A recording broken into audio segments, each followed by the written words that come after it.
করে ওই একটা ভিডিও চোখে বললো যে আরো যাও গ্রামে ওয়াইফাই। ওই একটা ভিডিও দেখলাম, ওটার মধ্যে আইরে মাও টিকটক করে, বোনেও টিকটক করে, চাচাও টিকটক করে, সব টিকটক করে। এখন গ্রামেও টিকটকাররা ঢুকে গেছে, কোনো কাম কাজ নাই, কিচ্ছু নাই, খালি একটার পর একটা ভিডিও বানায়। কি করে না করে একটা বাড়িতে ঠাস করে পড়ে যায়, মূর্তি সাজে। মানে কোনো শিক্ষা নাই, দীক্ষা নাই, কিছু নাই, হুদাই মোবাইল একটা পাইছে, খালি এগুলো করে। প্রিয় ভাইরা আমার, এটা আমাদের সমাজ নিয়ে একটা চিন্তা করতে হবে। আল্লাহ মাফ করুক, আমার গ্রামে পর্যন্ত ঢুকে গেছিল, আল্লাহ বাঁচাইছে। ফেসবুক রিলস থেকে ইনকাম কমায় দেওয়ার কারণে, রিলসে টাকা পয়সা না থাকার কারণে আল্লাহ একেবারে হাতে ধরে বাঁচাইছে। নাইলে সমাজ যেই দিকে যাচ্ছিল, ঠাস করে বাড়ি মারে, উল্টে পড়ে যায়, লেংটি মারে, মূর্তি সাজে। আমার তো মনে হইতেছিল আল্লাহ মাফ করুক, অচিরে একটা পাগলের জাতি আমরা উপহার পাবো। জাতি যেদিকে আগাইতেছিল, তো রিলসের টাকা বন্ধ হয়ে দিন শেষে টাকা হইলো আসল খেলা। সবাই চিন্তা করে টাকা কামাইতে পারলে সফলতা। নাউজুবিল্লাহ। তো দিন প্রচারের জন্য, উদ্দেশ্য যদি দিন প্রচার হয়, তাহলে ইউটিউবার কিংবা যারা ওয়াজ আপলোড করে, ডাউনলোড করে দেওয়া যাইতে পারে দিন প্রচারের স্বার্থে হইলে। স্যান্ডেল না স্যান্ডেল শুন, রূপচর্চায় আমি চাপ্পা, রূপচর্চায় ওয়াজ হইতেছে কি? হুজুরের কি ওয়াজ? পর্দা। হুজুরের ওয়াজ কিসে? পর্দা। ইয়াদ আসছে কিসে? স্যান্ডেল না স্যান্ডেল শুন। তাইলে বলেন, এই ওয়াজ যে প্রচার করলো তার উদ্দেশ্য কি দিন? না।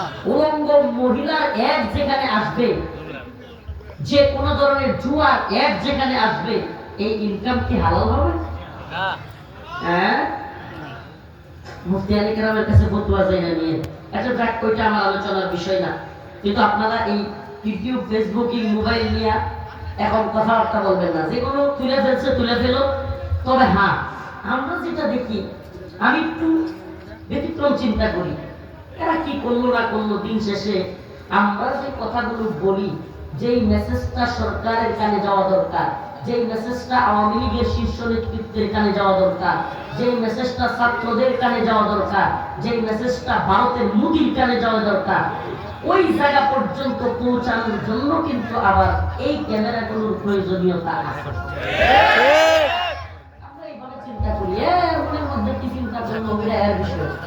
আমরা চিন্তা করি যে আমাদের আওয়াজ নওগাঁ নিয়ামতপুরে দিলাম, আর নেত্রকোনায় দিলাম, আর ঢাকায় দিলাম, আওয়াজ যেখানেই দেই, কথাটা যেখানেই বলি, উদ্দেশ্য যারা তারা শুনলো কি? আমি তিনটা বিষয় নিয়ে মোটামুটি আপনাদের সামনে যে আয়াত তিলাওয়াত করেছি, তিনটা বিষয় মোটামুটি কথা বলবো। সবর, নামাজ এবং হলো আল্লাহর পথে শাহাদাত, আল্লাহর রাস্তায় শাহাদাত। কি কি বিষয়? সবর, নামাজ, আল্লাহর রাস্তায় শাহাদাতের মর্যাদা। যে আয়াতগুলো পড়েছি আল্লাহ পাক এখানে এগুলোর কথাই বলেছেন। আমি শুরু করব শাহাদাতের মর্যাদা দিয়ে। কেন জানেন? কারণ আজকের তারিখটা একটু মনে করবেন। যাদের 20-এর ঊর্ধ্বে বয়স হয়েছে তাদের মনে থাকার কথা, 2013 সালের এই তারিখে কি হয়েছিল বাংলাদেশে। মনে আছে? 2013 সাল 5ই মে এবং 6ই মে, এই দুইটা দিন, 5ই মে এবং 6ই মে। 5ই মে রাত 1টা-2টার পরে, তারিখটা কত হয়? 6ই মে, 2টা-3টার সময় রাতে এবং পরের দিন সহ বাংলাদেশের ইতিহাসে তাওহীদবাদী মুসলমানদের জন্য এক নারকীয়, জঘন্য, বিভৎস এক দিন এবং রাত। আল্লাহর কুদরতে 2013 সাল গিয়েছে। 2013 সালের 5ই মের পরে, 6ই মের পরে আমরা প্রথম মে মাস পাইছি দিদিরে সারা। আলহামদুলিল্লাহ। আলহামদুলিল্লাহ। প্রথম মে মাস পাইছি গুমুরে সারা। এখন ওই 5ই মেতে কি হয়েছিল এটা আমাদের দায়িত্ব হলো এই প্রজন্মকে জানানো।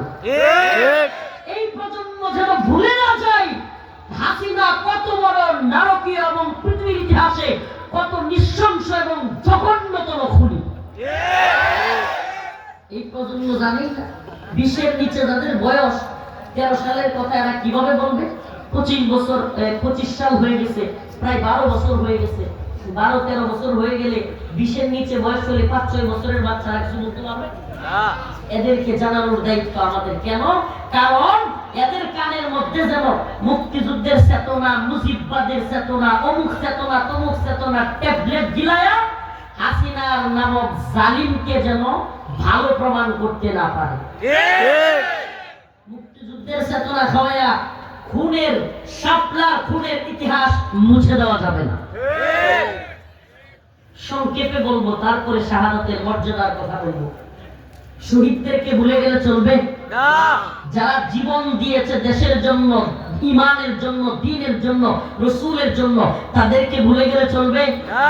যে জাতি তাদের শহীদদের ভুলে যায় সে জাতি কখনো সফল হয় না। কি বললাম? যে জাতি তাদের শহীদদেরকে, যারা দেশের জন্য, দ্বীনের জন্য, ইমানের জন্য আত্মত্যাগ করেছে, তাদেরকে যে জাতি ভুলে যায়, স্মরণ করে না, সে জাতি কখনো সফল হয় না। আমরা কি শাপলার খুনিদেরকে ভুলে যাব? না। শাপলার শহীদদেরকে ভুলে যাব? না। জুলাইয়ের শহীদদেরকে ভুলে যাব? না। জুলাইয়ের খুনিদেরকে ভুলে যাব? না। খুনি হাসিনারে যদি ভুলে যায়, তাহলে শাপলা চত্বরে ট্রেনের উপরে ঝুলায় ফাঁসি দিল কেমনে? এই প্রজন্ম তো ভুলে যাবে, জানবেই না। তখন বলবে নিরীহ মানুষ, বুইড়া মানুষ, এই বেটিরে ফাঁসি দেওয়ার দরকার আছে? সে কত জঘন্যতম খুনি। তখন সে বলবে কি না, নিরীহ মানুষ, বুড়া মানুষ, এর ফাঁসি দেওয়া দরকার আছে। ফাঁসি দেওয়া দরকার আছে না নাই? 2013-র 5ই মের ইতিহাস জানলে আপনিও বলতে বাধ্য হবেন এর একটা না 100 ফাঁসি দিলেও কম হয়ে যায়। 1000। কি ঘটেছিল সেদিন? কি ঘটেছিল? আপনাদেরকে একটু ইতিহাস আমি শোনাইতে চাই। ইতিহাস একেবারে সংক্ষিপ্ত ইতিহাস, না জানলে চলেই না। 2013 এপ্রিল, এখানে যারা রাজনীতি সচেতন আছেন, বুঝমান আছেন, 20 বছরের উপরে বয়স হয়েছে বা 25 হয়েছে এরকম, আপনাদের তো স্মরণ থাকার কথা। 2013 সালের এপ্রিল মাসে বাংলাদেশে কোনো সরকার ছিল না। আওয়ামী লীগ সরকারও ছিল না, বিএনপির সরকারও ছিল না, ডক্টর মোহাম্মদ ইউনূস সাহেবের সরকারও ছিল না।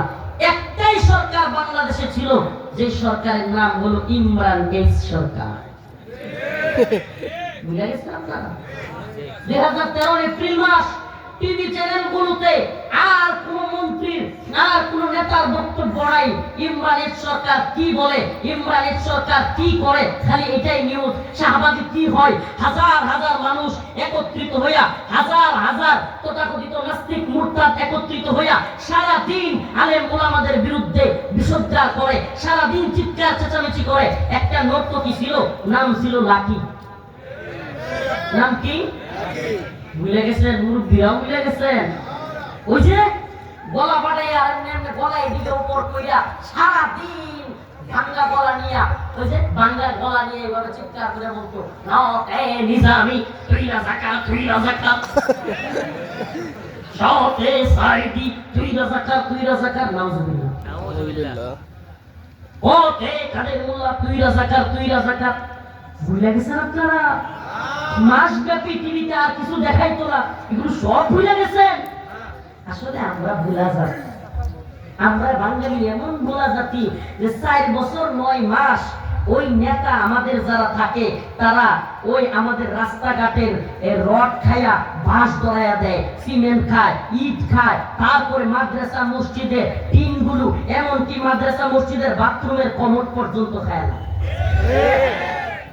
কমর খাইবো কেমনে? কমরের টাকা খায় ফেলে। 4 বছর 9 মাস সব কিছু খায়া, দুর্নীতি, জুলুম, অত্যাচার, নির্যাতন, চাঁদাবাজি, টেন্ডারবাজি, মদ সব খায়। 9 মাস যাওয়ার পরে যখন খালি নির্বাচনের তফসিলটা ঘোষণা করে, নেতা মাথায় একটা টুপি একটা মাথায় দেয় আর কতদিনে নিয়ে মসজিদে দৌড় দেয়, মন্দিরে দৌড় দেয়, আর কিছু টাকা পয়সা খরচ করে কয়েকটা গরু জবাই কইরা খাওয়ায় দেয়। আমার নেতার চরিত্র 4 বছর 9 মাস ওই নেতা কি করলো? এই জাতি সব বুইলা খায়। সেই জাতি তো 7 বছর তো 2013 সালে তো অনেক আগে, এটা মনে কি করলাম আমরা কি মনে নাই বাতের লাগানো সব খায়। অবস্থা তো এমনই। আপনি দেখছেন জুলাই অভ্যুত্থানে মুগ্ধ পানি পানি বলে চিল্লায় শহীদ হইল। মুগ্ধের ভাই, যমজ ভাই, দেখতে মুগ্ধের মতো স্নিগ্ধ, ওইটারে আওয়ামী লীগ মুগ্ধ বলে চালায় দিতেছে। যেই জাতি এইটাই বুঝে না, এই জাতিরে তেরোর ইতিহাস খাওয়াই দেওয়া কোনো কঠিন বিষয় না। 71-এর ইতিহাস কেমনে খাওয়াইছে দেখছেন না? যারা জীবনে মুক্তিযুদ্ধই করে নাই এরা হচ্ছে মুক্তিযুদ্ধ বিষয়ক মন্ত্রী। ইতিহাস কিভাবে খাওয়াইতে হয় এই জাতিকে এই নেতারা ভালো রকম বুঝে। প্রিয় ভাইরা আমার, কিন্তু আফসোসের সাথে বলি আমরা তো ভুলে গেলে চলবে না। আমরা তো ভুলে গেলে চলবে না। উম্মার দায়ীরা, উম্মার দরদিরা ইতিহাস বুঝতে পারে না। কারণ বারবার ইতিহাস আপনাদেরকে স্মরণ করাই দিতে হবে। কারণ ইতিহাস ভুলে গেলে, পিছন ভুলে গেলে সন্তান হয়ে যায় যাও। বুঝলেন না? যার পিতৃপুরুষ ঠিক থাকে না, পূর্বের জিনিস ঠিক থাকে না, তা কি জন্মে ঠিক থাকে? হ্যাঁ, পূর্বের বিষয় ঠিক থাকলে, দাদা ঠিক থাকলে বাপ ঠিক, বড় বাপ ঠিক থাকলে দাদা ঠিক, দাদা ঠিক থাকলে বাপ ঠিক, বাপ ঠিক থাকলে সন্তান ঠিক। যদি পূর্বেই ঠিক না থাকে পরে ঠিক থাকবে? এই জন্য আমরা জন্মসূত্রে কে কি করেছে এগুলো সহ আপনাদেরকে সজাগ করে দিলাম। ভাইরা আমার, পুরো শাহবাগে আর কথা বলবেন না দয়া করে, হয়েছে তো অনেক। এই উনি কিন্তু অনেক স্যাক্রিফাইস করেছে, একজন পুলিশ সদস্য খুব সুন্দর কাজ করেছে। উনি বলছে, উনিও মাশাআল্লাহ পিছনে চলে গেছে, আপনারাও একটু পিছনে চলে গেছে, স্যাক্রিফাইস করেন। আর কথা বলবেন না, ইতিহাস শুনেন। শাহবাগ কাঁপায়া তুলতেছে, হাই হাই আলেম ওলামাদের নামে একের পর এক বিশুদ্ধার, ইসলামপন্থীদের নামে একের পর এক বিশুদ্ধার, ছেলে মেয়ে নাচা নাচি, কি নোংরামি চলছে। একদিন ঢাকা শহরে আলেম ওলামারা আন্দোলন করলে কিছু সুশীল, প্রগতিশীল, কিছু সেকুলার চিৎকার চেঁচামেচি শুরু করে, এদের যাত্রা ধরা শুরু হয়ে যায়। আগুন হুজুরের রাস্তাঘাট বন্ধ করে ফেলছে। কিন্তু মাসের পর মাস, দিনের পর দিন শাহবাগে, বাংলাদেশের রাজধানী শাহবাগে গুরুত্বপূর্ণ পয়েন্টে, শাহবাগ চত্বরে হাজার হাজার লোক জড়ো কইরা মাসকে মাস লাইভ টেলিকাস্ট কইরা, ওখানে খায়, ওখানে থাকে, ওখানে হাগে, সব ওখানে। আর অসুস্থ রোগীরা ঢাকা মেডিকেল কলেজে যেতে পারতেছে না, বন্ধ রাস্তা। আমি ভুল বলতেছি নাকি আপনাদের মনে আছে? দয়া করে একটু আপনি বলেন যে কথাগুলো হুজুর সঠিক মনে আছে আপনাদের? মাসকে মাস রাস্তাঘাট আটকে দিয়া অসুস্থ রোগী যেতে পারতেছে না, কিচ্ছু না। আমারে বলেন, ইমরান সরকারের বাপের এমন কি ক্ষমতা হয়ে গেছিল শাহবাগ চত্বরে মাসকে মাস এখানে এত মানুষ নিয়ে পড়ে থাকে, রাস্তাঘাট বন্ধ, ক্যান্সারের রোগী, শ্বাসকষ্টের রোগী, একেবারে অক্সিজেন দেওয়া রোগী, অ্যাম্বুলেন্স আটকে আছে। এই রোগীদেরকে আটকে রেখে মাসব্যাপী আন্দোলন করে বিটিভি, আরটিভি, এনটিভি, 71, প্রথম আলো, প্রথম অন্ধকার, সব এগুলো দেখায়। আর কিছু দেখায় না, ওনার কোনো খবরই নেই। আমার একটু স্পষ্ট মনে আছে, তোমার টিভির সামনে খবর দেখতে গেলেই একটা সেরি শিক্ষা করতেছে আর সব ডিবিলা, আর প্রতিদিন বিরিয়ানি ফুটলা, আর প্রতিদিন চলতো। কথাগুলো কেন বলছি? শুধুমাত্র আওয়ামী লীগ বিরোধিতার জন্য বলছি না, রাজনৈতিক বক্তব্য দিচ্ছি না, একটু পরে মিলায় নেবেন। এই যে শুরু করলো, আগে তো শুধু জামাতের হেফাজতের নেতাদের বিরুদ্ধে বলতেছিল, হঠাৎ করে একটা ফেসবুক আইডি নাম দিল থাবা বাবা। ইসলামপন্থীরা বলে যাওয়ার কথা নয়, আইডির কথা। যদি মনে না রাখেন, বাতের সাথে গিলা ফেলেন, কিছু করার নাই, কিন্তু মনে ফেলে দিচ্ছি। আইডির নাম কি? ওই লোকটার আসল নাম পরে জানা গেছে, হত্যা করবার পরে। সাইজ করে দেওয়ার পরে এই লোকের আসল নাম ছিল ব্লগার রাজীব। কি নাম? ব্লগার রাজীব ওরফে খাবা বাবা। শুরু করলো আল্লাহ এবং তার রাসূলের বিরুদ্ধে ওই তার ফেসবুক আইডিতে বক্তব্য দেয়া। এখনকার যুব সমাজ কেন বলতে পারবে না? কারণ এখন যেমন TikTok, Facebook, Likee, YouTube available হয়ে গেছে, সব পরিবারের সহ। আজকে নওগাঁর গত প্রোগ্রামে গেলাম, কয় হুজুর ওয়াইফাই আছে। আমি বলি, এই গ্রামে ওয়াইফাই, সব জায়গায় ওয়াইফাই, ইন্টারনেট সহজলভ্য হয়ে গেছে। 2000 ফেসবুক কি? এটা তো এখন এখানে যদি জিজ্ঞেস করা হয় 13 সালের আগে ফেসবুক কে চালাইছেন, হয়তো হাতে গোনা 2-4টা হাত উঠতে পারে, খুব কম। ওই সময় খাবা বাবা আইডি চিনার কথা না, কিন্তু সেই সময় ওই ব্লগার রাজীব খাবা বাবা যে পোস্ট করেছিল, আমি তো তুমি করে মোতালা করি নাই, ওই কথাগুলোই আপনাদেরকে স্মরণ করাই দিচ্ছি। খাবা বাবা লিখেছিল, নাউজুবিল্লাহ, সে লিখেছিল এখন গ্লোবালাইজড যুগ, পৃথিবী আপডেট হচ্ছে, অগ্রগতি হচ্ছে।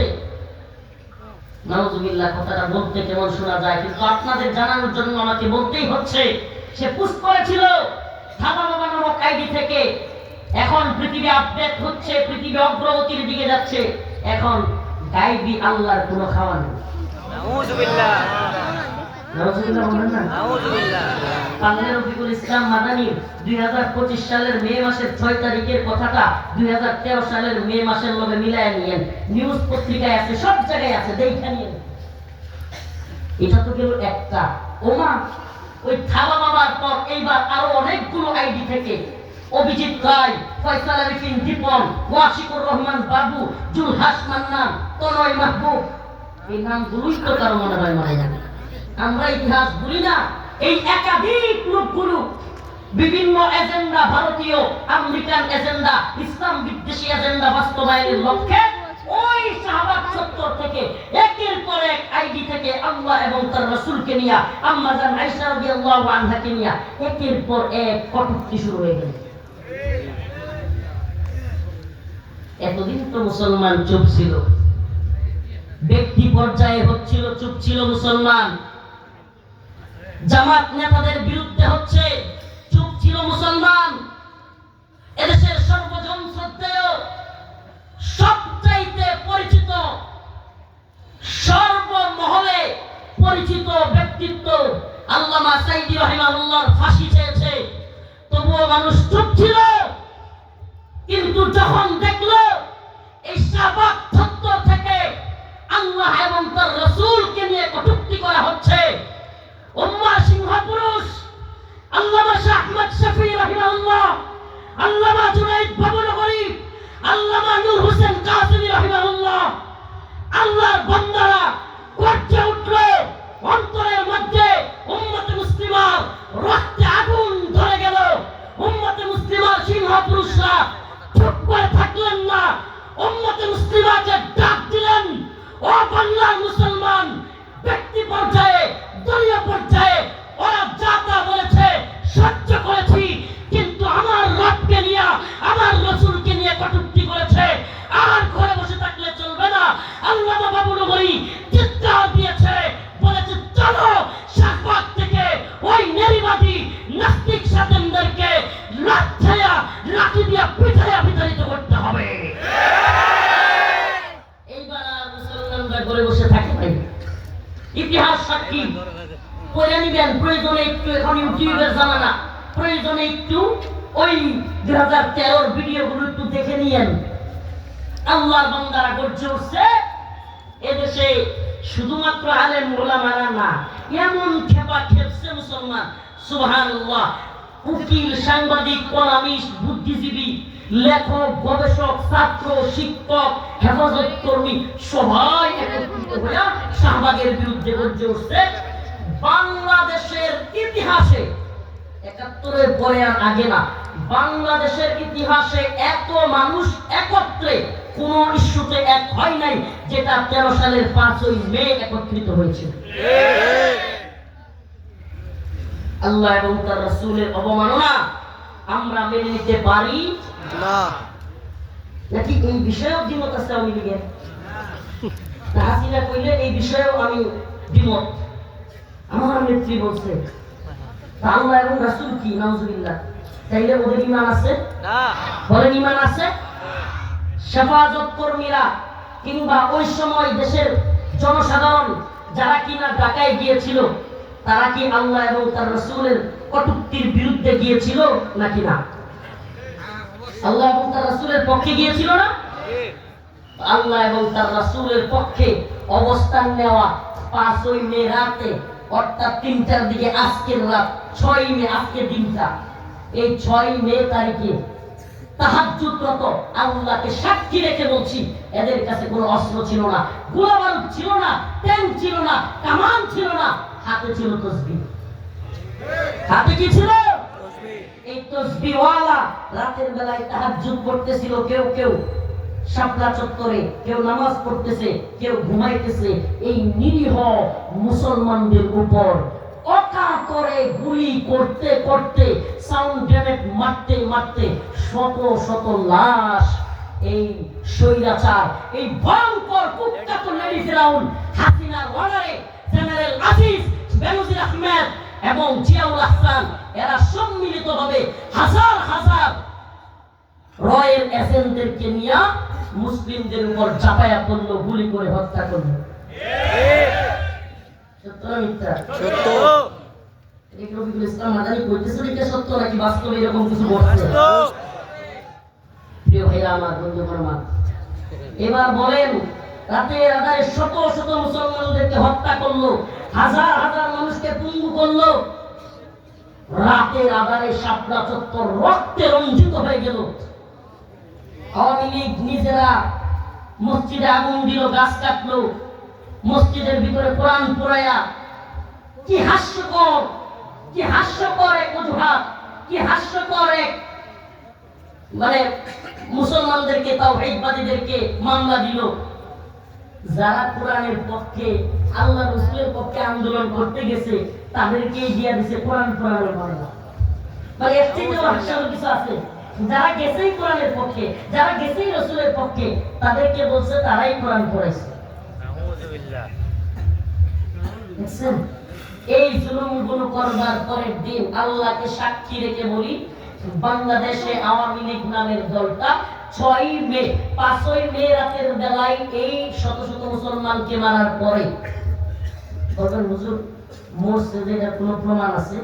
অলরেডি আলহামদুলিল্লাহ স্বৈরাচার হাসিনা পালানোর পরে হেফাজত এখন সারা দেশে খবর লাগাচ্ছে, নাম ঠিকানা বাপের নাম এলাকা সহ খোঁজ নিচ্ছে। অলরেডি 93 জন পাওয়া গেছে। কয়জন? 93 জন। আরে ভাই, এতদিন তো হাসিনা থাকতে সাপ্লাই কারা শহীদ হয়েছে জানাই যায় নাই, খোঁজ খবরই নেওয়া যায় নাই। এখন তালাশ নেওয়া শুরু হয়েছে, সব নাম ঠিকানা সহ আছে 93 জন। আরো কতজন যে পাওয়া যায় এটার তো কোনো শেষ নাই। মুসলিম উম্মাহ 6 তারিখে আমরা যেটা দেখলাম, ও মুসলমান, আমি নিজের চোখে দেখে বলছি, এই আওয়ামী লীগ নামের দলটা পরের দিন গরু জবাই কইরা বিভিন্ন জায়গায় আনন্দ মিছিল করেছে। আমি নিজের চোখে আমার গ্রামে দেখেছি, গরু জবাই করতে চিৎকার করে কান্না করেছি। এত সাইকো, এরকম জঘন্য মানসিকতা, বিভৎস মানসিকতার মানুষ হতে পারে? শত শত মানুষকে মারছে, আবার গরু জবাই করে আনন্দ করতেছে। তাইলে আপনি বলেন, আপনি বলবেন হুজুর এদের বিরুদ্ধে কেন বলেন? কেন বলি? আপনি বলেন, যারা শত শত মুসলমানদেরকে আল্লাহর নবীর পক্ষ নেওয়ার কারণে গুলি করে হত্যা করতে পারে, হত্যা করার পরে গরু জবাই করে উৎসব করতে পারে, আমি তো বলি এরা শুধুমাত্র দেশের শত্রু নয়, এরা মানবতার দুশমন, ইসলামের দুশমন, এরা আল্লাহ এবং তার রাসূলের দুশমন। নূপুর শর্মা এক কুখ্যাত খারাপ মহিলা, ভারতে আমরা তখন জেলখানায় আল্লাহর নবী নিয়ে কটূক্তি করছিল, এটাও ভুলে গেছেন? সব ভুলে গেছেন? তাইলে না রাজে আসতে কইলেন। নূপুর শর্মা আল্লাহর নবী নিয়ে কটূক্তি করেছিল ভারতে, মনে আছে আপনাদের? এই কথা বলেন, মনে আছে?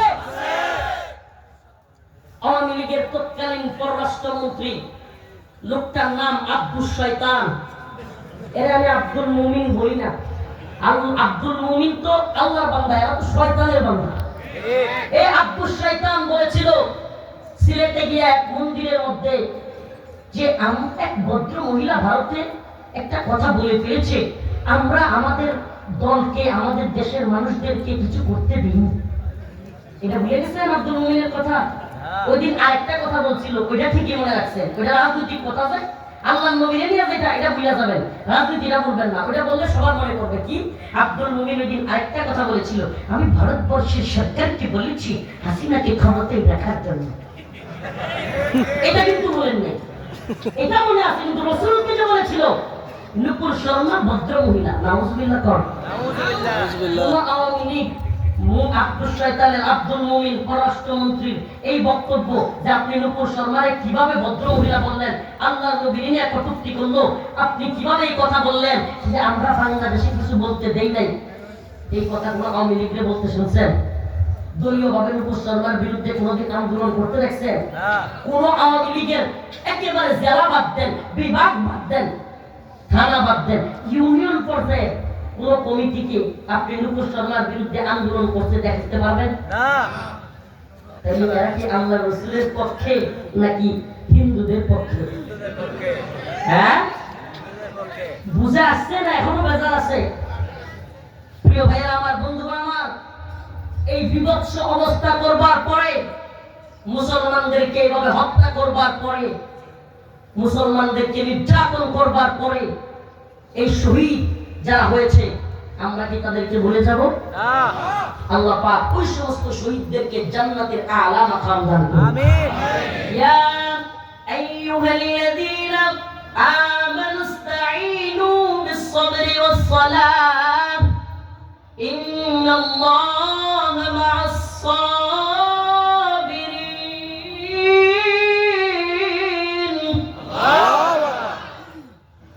ওয়ালা تقولوا لمن يقتل في سبيل الله أموات بل أحياء ولكن لا تشعرون।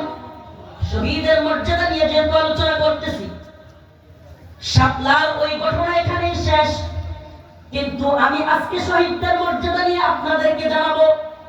আমাদের শাপলার রক্তে যেই ভাইরা শহীদ হয়েছে, তাদের রক্ত বৃথা যায় নাই। আল্লাহর কাছে তাদের মর্যাদা কি? আল্লাহ বলেন, ওয়ালা তাকুলু, উলামায়ে কেরাম এখানে আছেন, ওয়ালা তাকুলু লিমান ইউকতালু ফি সাবিলিল্লাহ। ও দুনিয়ার মানুষ, আল্লাহর রাস্তায় যারা আল্লাহর পক্ষে, নবীর পক্ষে, কোরআনের পক্ষে জীবন দিয়েছে, লিমান ইউকতালু ফি সাবিলিল্লাহ আমওয়াত। ও দুনিয়ার মানুষ, তোমরা সেই সমস্ত ব্যক্তিদেরকে মৃত বলিও না।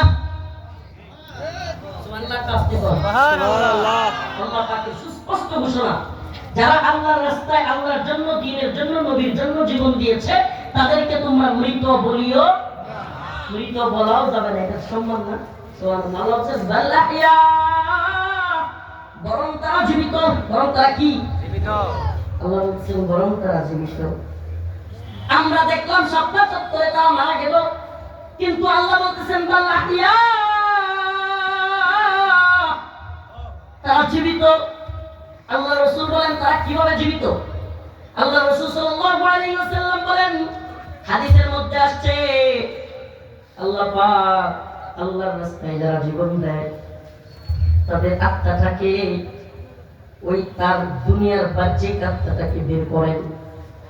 বের করার পরে জান্নাতের একটা সবুজ পাখিকে আল্লাহ ওই আল্লাহর রাস্তায় শহীদ হওয়া ব্যক্তির আত্মাটা ওই জান্নাতের সবুজ পাখিটার মধ্যে ঢুকায়া দেন। সুবহানাল্লাহ। আল্লাহ পাক জান্নাতের সবুজ পাখির মধ্যে ওই মর্দে মুজাহিদ, আল্লাহর পথে জীবন দেওয়া ব্যক্তির আত্মাটা ওই সবুজ পাখির মধ্যে ঢুকায়া দেন। এইবার তার কবরের আযাব মাপ, কবরের সওয়াল জবাব মাপ, ফুলসিরাত, হাসর, মিজান, বারযাখ সব তার জন্য ক্ষমা। আল্লাহ বলেন, যা বান্দা, সবুজ পাখির মধ্যে তোর আত্মা ঢুকায়া দিলাম, তুই জান্নাতের মধ্যে যায় উড়তে থাক, ঘুরতে থাক, যেখানে মন চায় যা, যা মন চায় খা, তোর জন্য আমি সব কিছু ক্ষমা করে দিলাম। সুবহানাল্লাহ, সুবহানাল্লাহ, সুবহানাল্লাহ। হেফাজতে ইসলামের পক্ষে, আল্লাহর রাসূলের পক্ষে, আল্লাহর নবীর মুমিনের শাহাদাত ব্যর্থতা হতে পারে না। অথচ যারা কিনা খুন করেছিল, যারা কিনা খুনি, আল্লাহ পাক 2013 সালে শাপলা চত্বরে সৈয়দ আশরাফ, শেখ হাসিনা এরা চিৎকার করে বলেছিল হেফাজতীদেরকে, এদেশের তাওহীদি জনতাকে বাংলাদেশে ঠাঁই দেওয়া হবে না। গরম গরম কথা বলেছিল। শাপলা চত্বর শেষ হয় নাই, আলেম ওলামারা শেষ হয় নাই, এদেশের ইসলামপন্থীরা ভেঙে যায় নাই, কিন্তু হাসিনা এবং তার প্রেতাত্মারা পালায়া যাইতে বাধ্য হয়েছে। ঠিক কি ঠিক না? সুবহানাল্লাহ, সুবহানাল্লাহ। আল্লাহ পাক তোরে পালায়া যাওয়া দেখাইছে। আশা করি আল্লাহর কাছে দোয়া করি শাপলা চত্বরে যেন তোরে ক্রেনের উপর ঝুলায়া ফাঁসি দিতে পারে। ইনশাআল্লাহ, রাজি আছেন ইনশাআল্লাহ? ইনশাআল্লাহ। শত শত গুম নির্যাতন যে অকপটে করেছে, তারে একটা ফাঁসি দিলে কম হয়ে যায়, কিন্তু ফাঁসি তো 2-3টা দেওয়া যাবে না, নাইলে ফাঁসি আরো কয়েকটা দেওয়া দরকার। 1000 ফাঁসি দেয়া যেত। প্রিয় ভাইরা আমার, বন্ধুগণ আমার, আল্লাহ পাক যেন আমাদেরকে সেই দিন দেখার তৌফিক দান করে। আমিন। সেই দিন মনে হচ্ছে বেশি দূরে না, কারণ আল্লাহ পাক এই প্রজন্মকে হাসিনার পলায় যাওয়ার দৃশ্য দেখাইছে। ঠিক। আচ্ছা, আল্লাহ না চাইলে ওই ব্যক্তি গাছের আড়াল থেকে পলায় পলায় ভিডিও করতে পারতো। আমি শুনছি ওই লোকটা নাকি এসএসএফ এর সদস্য, যে পলায় পলায় গাছের আড়াল থেকে ওই যে দৌড় মারছে না হেলিকপ্টার লইয়া, দৌড়ায় ব্যাগটা টিলিয়ে ঢুকতেছে। আমি শুনছি না তো, এটা তো ভিডিওতেও দেখা গেছে, রান্না করা গোশতের খাবারও খাওয়া যেতে পারে। সুবহানাল্লাহ, বুঝা গেল আল্লাহ যে জালেমদের ধরে সে রান্না করা খাবারও খাওয়া যেতে পারে। সুবহানাল্লাহ বলবেন না? সুবহানাল্লাহ। আর শহীদের মর্যাদা সুবহানাল্লাহ। সফলতা। আল্লাহ বলেন জান্নাতের সবুজ পাখির মধ্যে তাকে ঢুকায় দেওয়া হয়, জান্নাতের মধ্যে ঘুরতে থাকে, উড়তে থাকে, যেখানে মন চায় যায়, যা মন চায় খায়। এবার আল্লাহ রাব্বুল আলামিনের আরশের নিচে, সুবহানাল্লাহ, আরশের নিচে ল্যাম্পপোস্টের বাতির ওই যে বসার জায়গা, ওখানে গিয়া আল্লাহর শহীদ বান্দা বসে থাকে। আল্লাহ পাক ডাক দিয়া কয়, বান্দা আর কি চাস? ওই বান্দা আল্লাহর দিকে তাকায় বলে, আল্লাহ আমি আর কিছুই চাই না, আপনি আমারে অনেক কিছু দিয়েছেন। আল্লাহ বলে, বান্দা তোকে আমি আরো খুশি করব, তোর জীবনের সবচাইতে বড় উপহার, তুই খালেক, তুই মাখলুক, আমি খালেক। আজকে বান্দা তোর প্রভুর সাথে তোর মোলাকাত হবে। সুবহানাল্লাহ। আল্লাহ পাক শহীদদের সাথে সাক্ষাৎ করবে। সুবহানাল্লাহ। আল্লাহ পাক আমাদেরকে শাহাদাতের মর্যাদা লাভ করুক, বলেন আমিন। আল্লাহ পাক আমাদেরকে শাহাদাতের মর্যাদা দান করুক, বলেন আমিন। প্রিয় ভাইরা আমার, বন্ধুগণ, শহীদের মর্যাদা অনেক অনেক অনেক অনেক, বলতে বলতে অনেক বলা যাবে। আল্লাহ পাক আমাদেরকে শহীদ হিসেবে কবুল করুন। আল্লাহুম্মা রযুকনা শাহাদাতান ফি সাবিলি, বলেন আমিন। শহীদের মিছিলে নাম লিখাতে চলো মুসলিম ভাই, শহীদের মিছিলে নাম লিখাতে চলো মুসলিম ভাই, মরণের স্বাদ পাবে তুমি, এসো না নাম লেখাই, শহীদের মিছিলে নাম লিখাতে চলো মুসলিম ভাই। এই তো সে কাফেলা বীরের জাতি, আজও থামেনি যার চলার গতি। কাফেলা কি থামছে? কাফেলা তো থামে নাই। সাহাবায়ে কেরাম জীবন দিয়েছে, তাবেঈরা জীবন দিয়েছে, তাবেঈ দিয়েছে, সালফে সালেহিন দিয়েছে, উলামায়ে দেওবন্দ দিয়েছে। এই জামানায় দেখা যায় শাপলায় দেওয়া হয়েছে, জুলাইয়ে দেওয়া হয়েছে, মোদি বিরোধী আন্দোলনে দেওয়া হয়েছে। সব সময় শহীদ কাফেলা প্রস্তুত। প্রস্তুত আছে না নাই? এইবার আমি একটা বার্তা দিতে চাই। এইবার আমি বর্তমান এই চ্যানেল কি বলে ইউটিউবার বা যারা আছে, এই কথাটা তোমরা অবশ্যই প্রচার করবা, জরুরি। এতে আমাদের যা মন চাই হোক। এবার একটা বার্তা দিতে চাই। 2013 সালের শাপলা চত্বর যেই কারণে সংগঠিত হয়েছিল, আল্লাহ এবং তার রাসূলের বিরুদ্ধে বলবার কারণে শাপলা চত্বরে লক্ষ লক্ষ মুসলমান জমায়েত হয়েছিল। আমি আপনাদেরকে একটা তথ্য দিই, এনএসআই এর একজন সদস্য গোয়েন্দা সংস্থা, সে আমাদের একজন উস্তাদকে কোট আনকোট বলছি, হুজুরকে বলছিল, হুজুর আপনারা শাপলা চত্বরে কি পরিমাণ লোক জমায়েত হয়েছিল আপনারা কি জানেন? হুজুর বলছেন না, এটা আমরা কেমনে বলবো? হুজুর আমরা তখন শাপলা চত্বরের সবকিছু মনিটরিং করতেছিলাম, আমাদের কাছে এমন আপনার প্রযুক্তি ছিল যেই প্রযুক্তি দিয়া 2 কাঠা জমি বা এতটুকু জায়গাতে লাইগা লাইগা মানুষ দাঁড়াইলে কতগুলো মানুষ হয় এইটা ওখানে টিপ দিলেই বলা যাইত। প্রযুক্তি এখন যদি এটা বুঝবেন আপনারা অবশ্যই, এটা না বোঝার কিছু না। এখানে কতগুলো মানুষ শরীরে লাইগা লাইগা থাকলে জমির আয়তন কতটুকু এবং এই আয়তনে লাইগা লাইগা বসলে কত মানুষ বসা যায় এটা বের করা আহামরি কিছু কঠিন। ওই এনএসআই সদস্য আমার উস্তাদকে বলতেছেন, হুজুর আপনারা 60 এবং 70 লাখের মাঝখানে আপ ডাউন করতেছেন।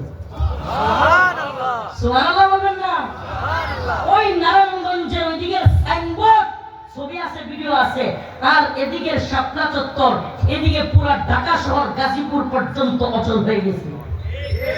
সুবহানাল্লাহ বলবেন না? সুবহানাল্লাহ। সেই জমায়েত হয়েছিল একটাই কারণে, বিএনপি জামাত কিংবা কোন দল কোন নেতার পক্ষে দাঁড়ানোর কারণে নয়, কোন ব্যক্তিকে প্রমোট করবার জন্য নয়, একমাত্র আল্লাহ এবং তার রাসূলকে কটূক্তির বিরুদ্ধে। কথা ঠিক কিনা? ইসলামের বিরুদ্ধে হাসিনা সরকার যে অবস্থান নিয়েছে তার বিরুদ্ধে, শাহবাগের নাস্তিক মুরতাদেরা ইসলামের বিরুদ্ধে যে অবস্থান নিয়েছে তার বিরুদ্ধে। এই আমার জানতে মানে চাই, ওই মুসলমানগুলো এখন বাংলাদেশে আছে না সব মরে গেছে? আছে। ওই আলেম ওলামারা বাংলাদেশে এখনো আছে না সব মরে গেছে? এখন 2013 সালে হাসিনা যেটা করতে চাইছিল ওই নেরিবাদীরা, ওই নাস্তিক মুরতাদরা আবার যদি আপনারা ইসলাম বিরোধী আইন করতে চান, নারী সংস্কারের নামে ইসলাম বিরোধী তৎপরতা চালান, নারীদের সমান অধিকার বলে চিল্লান, আল্লাহ এবং তার রাসূলকে নিয়ে কথা বলবার দুঃসাহস দেখান, আমাদের পারিবারিক আইন ভেঙে দিতে চান, আমাদের বৈবাহিক আইন ভেঙে দিতে চান, স্বামী স্ত্রী রাতের বেলায় তারা মিলিত হবে এইটাকে ধর্ষণের মামলা দিতে চান, তাইলে আপনাদেরকে বলি, হাসিনা তো ভারত পালাইতে পারছে, ভারতের গোলামি কইরা ভারতে পালাইতে পারছে, সময় পাইছে সাবধান করে দিয়ে যাই, দিল্লির গোলামি করতে গিয়া ইসলাম বিরোধী তৎপরতা চালায়া হাসিনার যে পরিণতি হয়েছে, আমেরিকার গোলামি কইরা এদেশেও যদি ইসলাম বিরোধী কোনো আইন পাস করবার দুঃসাহস করেন, আপনাদের পরিণতি হাসিনার চাইতেও ভয়ঙ্কর হবে।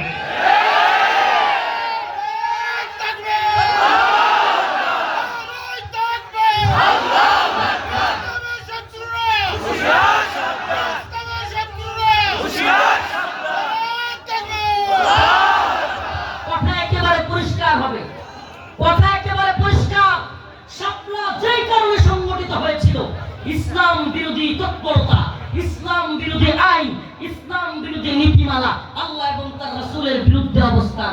আজকেও যদি আপনারা এই ইন্টারিম গভর্নমেন্ট, এই নতুন সরকার, যেই সরকার কিনা আমাদের রক্তের বিনিময়ে, আমাদের আন্দোলনের বিনিময়ে, আরে এই যে উপদেষ্টা হয়েছে না, যতগুলো উপদেষ্টা হয়েছে সবগুলোর মিলায় হাসিনা যতটুকু জুলুম করছে তার সবগুলোর চাইতে বেশি এক আমারই করছে। ঠিক ঠিক প্রমাণ সহ দিব। এক আমাকে যে পরিমাণ জুলুম করছে পুরো উপদেষ্টা কমিটির উপরে এত জুলুম হয় নাই। তো আমাদের রক্তের বিনিময়ে, আমাদের জেল খাটার বিনিময়ে, আমাদের আন্দোলনের বিনিময়ে, আমাদের সন্তানেরা, আমাদের ছাত্রদের শাহাদাতের বিনিময়ে, আলেম ওলামা হাফেজ ছাত্রদের, আমাদের স্কুলের ছাত্রদের, মুসলমানদের বিনিময়ে আপনারা ক্ষমতায় বৈশা আমেরিকার গোলামি কইরা ইসলাম বিদ্বেষী আইন তৈরি করবেন। এদেশের ইসলামপন্থীরা চুপ করে বসে থাকবে? এদেশের ইসলামপন্থীরা চুপ করে বসে থাকবে? শুনেন, সংস্কার করেন, রাষ্ট্রকে আগে নিয়ে যান, আমরা আপনাদের সাথে আছি, পাশে আছি, কোনো সমস্যা নাই। কিন্তু সংস্কারের নামে শুনছেন নতুন আইন হয়েছে, ছোট ভাইরা আছে, মা বোনেরা শুনবে, শুনতে লজ্জা লাগে, তবুও বলে দেই, একটু বলবো বলবো স্বামী স্ত্রী রাতের বেলায় একজন আর একজনকে ফুসলাইয়া একটু যদি এদিক সেদিক করেন তাইলে নাকি মামলা ধর্ষণের হয়ে যাবে। হাস্য তো শুনতেছেন, প্রস্তাবনা আসছে, এটা এবং এই নারী কমিশন প্রস্তাবনা দিয়েছে প্রধান উপদেষ্টার কাছে। প্রধান উপদেষ্টা তার ভেরিফাইড ফেসবুক পেজে সেই প্রস্তাবনা নিয়ে সেও বিবৃতি দিয়েছে। সংস্কারের নামে পশ্চিমা এজেন্ডা এবং ষড়যন্ত্র কত গভীরে গেছে বুঝতে পারতেছেন? আপনারা তো মনে করবেন হুজুর আমলে এমনিই দৌড়ে ঢাকা যায় আর বড় সমাবেশ করে আন্দোলন করে। ভাই, ষড়যন্ত্রের ডালপালা গভীরে। এই দেশটা কখনোই স্বাধীন ছিল না। মনে কষ্ট নিবেন কথা শুনলে, কিন্তু কষ্ট নিয়েন না, বাস্তবতা বুঝেন। এই দেশ কখনোই স্বাধীন ছিল না। ৭১-এর আগে পাকিস্তানের গোলামি করেছে আমরা, ৭১-এর পরে ভারতের গোলামি, এখন নতুন করে আমেরিকার গোলামি শুনেছি। এটার নাম স্বাধীনতা? স্বাধীনতা কোনটা? লা ইলাহা ইল্লাল্লাহ, আমি আল্লাহর গোলাম। আল্লাহকে বাদ দিয়ে আমেরিকা, ভারত, চীন, রাশিয়া, পাকিস্তান কারো গোলামি করি না। এটার নাম স্বাধীনতা। আমরা কবে স্বাধীন হইলাম? একটার পর একটা গোলামি। কোন সময় পাকিস্তানের, কোন সময় ইংরেজদের, কোন সময় ভারতের, এখন আমেরিকা। তাইলে তো বোঝা গেল মনিব শুধু চেঞ্জ হয়েছে, গোলামগুলো একই আছে। মনিব শুধু চেঞ্জ হয়েছে, গোলামগুলো। আমরা কি আল্লাহর গোলামি করি নাকি ভারতের? আল্লাহ। কথা বলবেন, আমরা কার গোলাম? আল্লাহর। আমরা কার গোলাম? আল্লাহর। আমরা ভারতের গোলাম না, আমরা ইংরেজদের গোলাম না, আমরা আমেরিকার গোলাম না। যদি কেউ আমাদেরকে বুঝাইতে চায় হুজুর আমেরিকা না চাইলে হাসিনার পতন ঘটাইতে পারতেন না, আমি বলি তুই আমেরিকার ডলার খায় আন্দোলন করতে পারিস, আমি ইমানের দাবিতে আন্দোলন করেছি। তোর ডলার খাওয়া আন্দোলন আমেরিকার এজেন্ডা বাস্তবায়নের জন্য, আর আমার ইমানের আন্দোলন, জুলুমের বিরুদ্ধে আন্দোলন, আমার ছাত্র ভাইদের আন্দোলন এদেশ থেকে জুলুমের উৎখাত করার আন্দোলন। আমরা জুলুমের বিরুদ্ধে আন্দোলন কইরা ইসলামের বিরুদ্ধে আরেক জালেম প্রতিষ্ঠা করতে পারি না। পারি? সজাগ থাকবেন মুসলমান। আমাদেরকে যাই বলেন, জেল, জুলুম, রিমান্ড, নির্যাতনের ভয় দেখায় লাভ নাই। আমাদের কয়েকজনকে শহীদ করে দিতে পারবেন? শহীদ করা গেছে, জামাতকে নির্মূল করা গেছে, শহীদ মাইরা ফেলা গেছে অনেক মানুষকে। হাসিনা চেষ্টা করে বিএনপিকে নির্মূল করতে পারছে, হেফাজতকে নির্মূল করতে পারছে? যারা জুলুমের বিরুদ্ধে দাঁড়ায় তাদেরকে নির্মূল করা যায়? যায় না। কিন্তু নতুন করে যদি মাজলুম যদি জুলুম সাজবা, আমরা একটা কথা ওই দিন বলেছি যে শুনেন, ডক্টর মোহাম্মদ ইউনূস সাহেব কয়েকদিন আগেও আমরা যখন কোর্টে যেতাম উনাকেও দেখতাম, উনারেও হাজিরা দিতে হইতো, আমরাও হাজিরা দিতাম। হাজিরার সঙ্গী ছিল আমাদের। কিছুদিন আগে 5 আগস্টের আগে উনিও হাজিরা দিত আদালতে, আমরাও হাজিরা দিতাম। তো কিছুদিন আগে আপনি মাজলুম ছিলেন, আপনারাও মাজলুম ছিলেন, আমরাও মাজলুম ছিলাম। সাবধান, জালেম হবেন না। সাবধান, জালেম হবেন না। ইসলামের বিরুদ্ধে তৎপরতা চালায়েন না প্লিজ। আমরা আপনাদেরকে বলি, রাষ্ট্র সংস্কার করবেন, দেশের উন্নয়ন করবেন, এগিয়ে নিয়ে যাবেন, আমরা আপনাদের পাশে আছি। মানবিক করিডোরের নামে আমেরিকারে ঘাঁটি কাটতে দিবেন, এটার পক্ষে না। মানবিক করিডোরের নামে মায়ানমারের আরাকান আর্মিকে করিডোর দেওয়ার আমেরিকার প্রস্তাবনা পাশ করবেন, এটার পক্ষে না। আর যত প্রস্তাবনা আছে দেশের পক্ষে থাকলে, ইসলামের পক্ষে থাকলে আমাদের কোনো সমস্যা নাই। কিন্তু ইসলাম বিরোধী, দেশ বিরোধী চক্রান্ত করলেই আমরা আবার গর্জে উঠবো। সাপ্লাই যেভাবে গর্জে উঠেছিলাম আমরা আবার গর্জে উঠবো। মোদী বিরোধী আন্দোলনে যেভাবে গর্জে উঠেছিলাম আমরা আবার গর্জে উঠবো। জুলাই বিপ্লবে যেভাবে গর্জে উঠেছিল, আমাদেরকে থামাইতে পারবে না। প্রিয় ভাইরা আমার, বন্ধুগণ আমার, কথাগুলো কি ফাঁসি? আরে জানেন মানে ফাঁসি নতুন একটা দর্শকের শাস্তি কি? স্ত্রীর মধ্যে মিলিত হইলে মোহর দিয়া দেন, মোহর দিয়া সবকিছু কইরা এইটারে যদি শাস্তি হয়, নাউজুবিল্লাহ। আপনারা অনেকে মনে করতেছেন হুজুর কি এগুলো আপনার থেকে বাইরে কথা কইতেছে। আরে ভাই, নতুন নারী অধিকার কমিশন এই প্রস্তাবনাগুলো দিয়েছে, এগুলো নিয়ে আন্দোলন হচ্ছে, নারীবাদীরা আলেমদের বিরুদ্ধে বলতেছে। এগুলো নিয়ে ব্যাপক, বর্তমান বাংলাদেশের টপ অফ দ্য কান্ট্রি সবচাইতে আলোচিত সমালোচিত বিষয় এটা। আপনি আছেন কোথায়? এখন রাতের বেলায় আমাদের জানতে মনে চায় এই নারী অধিকার যে প্রস্তাবনা দিয়েছে, যে অনিচ্ছা মানে নারীর ইচ্ছা ছাড়া, একেবারে তার হাসি খুশি মনে ছাড়া কিছু করলে ধর্ষণ হবে। আমার জানতে মনে চায় রাতের বেলায় যে স্বামী স্ত্রী কষ্ট নিচ্ছেন? না কষ্ট নিচ্ছেন? আমাদেরকে ভাইরা বলতেই হচ্ছে, আমরা দায়ী, কিছু করার নেই। এখন রাতের বেলায় স্বামী স্ত্রীর ওই কাজে ওরে মামলা গেল, স্ত্রী বললো আমার জোর কইরা, আমি রাজি ছিলাম না, আমার এই কাজ করছে। এখন স্বামী বললো না মাননীয় আদালত আমি জোর করি নাই। এখন আদালত সাক্ষী কই পাবে? কি হাস্যকর কথা না? সস্তা বলা তোকে জাত খাটালো না। এখন সাক্ষী খোঁজার জন্য ওই নারীবাদীদেরকে খাটের নিচে শোয়ায় রাখা ছাড়া কোনো উপায় আছে? ওই নারীবাদী যেগুলো প্রস্তাবনা দিয়েছে, জুলাই বিপ্লবের পরে তার সংস্কার চায় নারী অধিকার কমিশন, এখন ওইগুলোরে খাটের নিচে রাখতে হবে জোর হয়েছে কিনা। আর বেশি জোর হয়ে গেলে খাট ভাঙা বললে তখন এগুলো তো শেষ। বলতে চাইছিলাম না, কিন্তু বাধ্য হচ্ছি।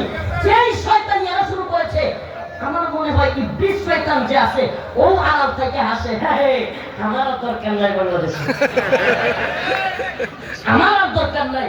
যে শয়তান আমি দেখতেছি যে আমি পেয়ে যা তোরা খেলাফত দিয়ে দিলাম, আমি অবসর নিলাম। ওই নারীবাদীদেরকে খাটের নিচে রাখো, নাইলে তো আল্লাহ মাফ করুক। আরেকটা প্রস্তাবনা আছে সিস্টেম, এটা হলো সিসি ক্যামেরা লাগাইতে হবে। শুধু কষ্ট নিয়েন না, এগুলো একেবারে অন্তঃস্থল থেকে লাগার জন্য বলতেছি। আমাদের পরিটা ফাটায় দিচ্ছে না। স্বামী স্ত্রী সম্পর্ক হবে, স্বামী স্ত্রীর মধ্যে একটু বনিবনা হবে না, মনোমালিন্য হবে, মান অভিমান হবে, এটার নামই তো সম্পর্ক। কথা বল না, সবসময় কি হাসি খুশি থাকে?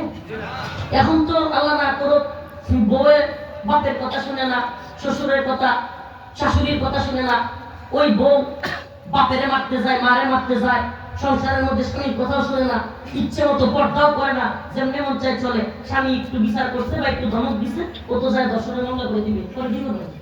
কারণ স্ত্রীর দর্শনের মামলা দিলে আলামত পাওয়া তো সহজ, আর গভীরে যেতে যাচ্ছি না, আলামত তো সহজ, দর্শন হয়েছে। নাউজুবিল্লাহ, স্বামীর দর্শনের মামলা দিলে এর চেয়ে বড় হাস্যকর কিছু আছে? প্রিয় ভাইরা আমার, বন্ধুগণ আমার, এই সংস্কার কমিশনের নামে ইসলাম বিরোধী তৎপরতা এমন এর আরেকটা প্রস্তাবনা দিয়েছে, এটা শুনবেন, একাধিক বিবাহ করা যাবে না। একাধিক বিবাহ, স্ত্রীরে একটু জোরাজুরি বা একটু ফুসলানো যাবে না, দর্শনের মামলা হয়ে যাবে, সর্বোচ্চ শাস্তি মৃত্যুদণ্ড। একাধিক বিয়েও করা যাবে না। এইবার আপনার জন্য সত্যি কোথায় বিয়ে ব্যবহার করবেন? জায়গা তো লাগবে। আসেন, 200 টাকায় আমাদের পতিতালয় আছে। আমি জানি না আমাদের মুরব্বীরা এখানে মিছিল যারা আছেন বা বলতে পারেন হুজুর এইভাবে বলতেছেন, বাবার ওরা এটা প্রস্তাব করছে, পতিতালয়ের ভাষাগুলো বলতে পারতেছি না, এই পতিতালয়ের লাইসেন্স দিতে হবে এবং এটা স্বীকৃতি দিতে হবে রাষ্ট্রীয়ভাবে। এদেরকে এখন থেকে পতিতা বলা যাবে না, ব্যবসা বলা যাবে না, ব্যবসাগিরি করবে, কিন্তু বলতে হবে যৌনকর্মী। কি বলতে হবে? চিন্তা করছেন আপনি? থিয়েটার কর্মী, গার্মেন্টস কর্মী, যৌনকর্মী। নাউজুবিল্লাহ। আবার কি বক্তব্য? সিম্পেথির জন্য, সিম্পেথি যাতে আদায় করা যায়, জনগণের পাবলিকের যাতে ইমোশন নিয়ে একটু খেলা যায়, একটু দুর্বলতা পাওয়া যায়, এই জন্য বলে কি এরাও তো মানুষ, এরা কোনো জায়গায় পড়ে আছে, নির্দিষ্ট একটা জায়গায় এরা এদের কাজটা করে, কিছু টাকা ইনকাম করে, এদেরকে রাষ্ট্র হিসেবে স্বীকৃতি দেওয়া, এটা তো এরাও তো মানুষ, সমাজে যেহেতু আছে। কথাটা কত সুন্দর লাগে শুনতে, হ্যাঁ? এখন আমি জিজ্ঞেস করি, সুরেরাও এই দেশের মানুষ না মানুষ না? 4 দিন পরে যদি সুরেরা কয় আমরাও আমাদের অধিকার চাই, রাস্তাঘাটে চুরি করলে আমাদেরকে পেটানো যাবে না, রাষ্ট্রের স্বীকৃতি চাই। নওগাঁর ডাকাতরা যেগুলো রাস্তাঘাটে মানুষকে ডাকাতি করে, এরা বলবে আমাদেরও অধিকার আছে, রাষ্ট্রের জনগণ আমরা, ডাকাতের অধিকারী চাই। শেখ হাসিনা ভারত থেকে বলে বসতে পারে আমিও খুনের অধিকার চাই। যেহেতু বাংলাদেশের জনগণ সবাই চুর বাটপার অধিকার চাইলে তখন তো তাদেরও অধিকার দিতে হবে। শয়তানির তো জাত আছে না, মানে শয়তানির সিরিয়াল ছেড়ে দিচ্ছে। নাউজুবিল্লাহ। ও ভাই, হাসির জন্য বলছি না, গভীরভাবে একটু চিন্তা করেন।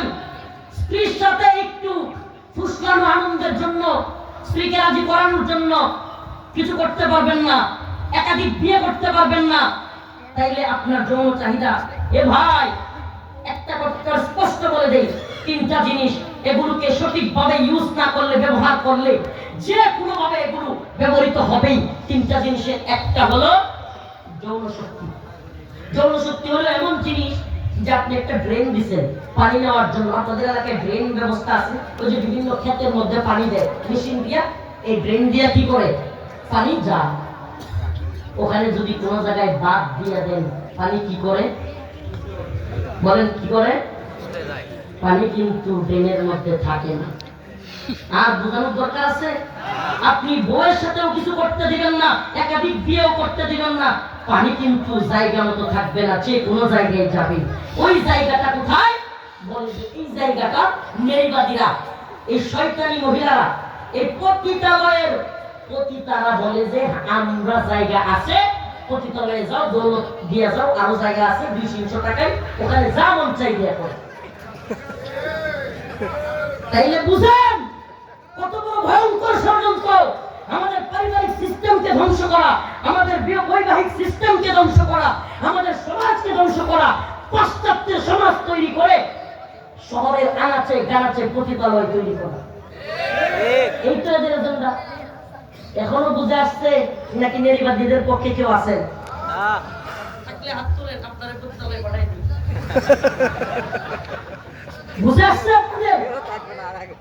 একাধিক বিয়ে করতে পারবেন না, স্ত্রীর সাথে মিলামিশা করতে গেলে একটু ইয়া করতেও পারবেন না, এখন আপনাকে যেতে হবে নাউজুবিল্লাহ পতিতালয়ে। তাইলে বোঝা গেল এটা একটা সূক্ষ্ম ষড়যন্ত্র, মুসলমানদের ঈমান নষ্ট করা, সমাজ নষ্ট করা, দেশ নষ্ট করা। ওই পাশ্চাত্যের যে সংস্কৃতি, ইচ্ছা হইল দুইজন মিললাম, মনের মিল হইল, যাও শুয়ে পড়ো। নাউজুবিল্লাহ। এই অবস্থা না? এই অবস্থা না? সাবধান, সাবধান। এটা আব্রাহাম লিঙ্কন কিংবা লেনিনের দেশ নয়, কার্ল মার্ক্সের দেশ নয়, এটা শাহজালাল মুজাল্লাদে আমিনীর পবিত্র ভূমি। এই ভূমিতে নষ্টানি করার জায়গা নাই।